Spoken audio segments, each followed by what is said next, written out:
When you were little, you got to know rabbits as Bugs Bunny, Peter Rabbit, or maybe just the numerous rabbits that called your front yard home. But today, I'm here to inform you that there are over 45 different breeds of unique rabbits in the United States that are being raised and registered, and there's more breeds that are being worked on every day. I've raised rabbits for 9 years and have been involved in a number of different clubs and activities inside the rabbit industry. Over the years, I have come to realize that rabbits are more than just cartoon characters. There are a wide variety of uses that may not come to mind when you think of them. Today, I will inform you of the two main types of rabbits that are raised in the United States: fancy rabbits and commercial rabbits. Let's start by discussing the fancy rabbits. Fancy rabbits are those breeds that are generally raised for pets or show animals. Rabbits are very common as pets, and the most popular breeds are Holland Lops, Mini Rex, Netherland Dwarves, and Dutch. Rabbits make good pets because they are small, easy to care for, can be house trained, and they don't require a whole lot of medical attention. Rabbits don't need to be vaccinated, and they don't need to be spayed or neutered unless you're going to keep a group of different sexed rabbits together. They've even been called the ideal condominium pet by the American Rabbit Breeders Association. Like me, many people decide that having their pet is not just the only thing that they want to do. They also show their animals. Showing rabbits is a hobby for many Americans, and there are a wide variety of shows throughout the year for them to compete at. Shows vary in size from local 4-H shows to large shows put on by national and state organizations. The American Rabbit Breeders Association had 30,000 members in 2000 with 2,500 shows throughout the year. The largest shows are the Breed and All Breed Nationals, which are held once a year throughout the country. I remember my first nationals. It was in Rhode Island, and I was in shock at the sheer number of people and rabbits in one place just for a rabbit show. Since then, though, I've been to many nationals, and it's kind of been an ongoing thing since then. I've been hooked on them since then. Showing rabbits, though, is something that anyone can get into. It's cheap to get started in, and with over 45 breeds of purebred rabbits, there's got to be something out there for anyone.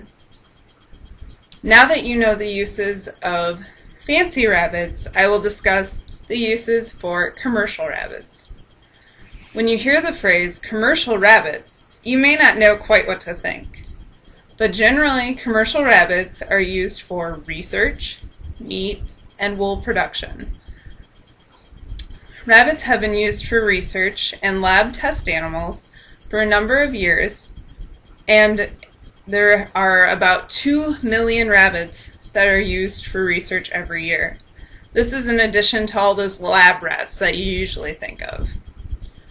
In addition to raising rabbits just for research, many people also raise them for meat production.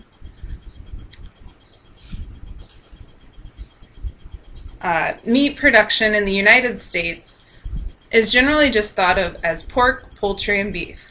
But rabbits also occupy a corner of the market, with about 35 million pounds being produced in 1995. Since then, though, the number has continued to increase because of the ease of raising and producing meat rabbits, along with the need for healthier, leaner meats in the U.S. food market. People producing rabbits for meat and research want rabbits that will produce the most for the least amount of money and work. The breeds that are ideal for this are Californians, New Zealands, Florida Whites, and Satins. In addition to just raising these for meat, I know a number of different meat producers that also will show their meat rabbits. The oddball in this production commercial class of rabbits are the wool-producing rabbits. These rabbits that produce wool are generally the Angora rabbits, which look kind of like an expanding cotton ball, or maybe the top of a dandelion when it goes to seed. Either way, you'll definitely recognize them when you see one. Wool production in the United States used to be a big market in the 1900s, around 1950s and 40s, somewhere in there. But since then, it has become more of a hobby for most people. Commercial wool production is actually very large in China now because it is so labor intensive. But in the United States, there are still a number of small producers and those that like to spin the wool by hand, and they still exist over here. The market in the United States is generally for woven finished products and yarns that are sold at craft shows, according to Betty Chu, who is a longtime Angora wool rabbit producer. Just like the other commercial breeds of rabbits, the wool-producing breeds are also shown extensively at shows in the United States.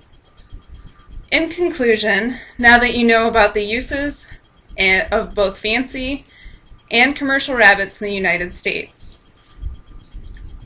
when you were young, you might have thought that rabbits just existed in the movies, in TV, in books, or maybe in your front yard. But now you know better, and I hope that the next time you see a rabbit, you might look at it in a little different light.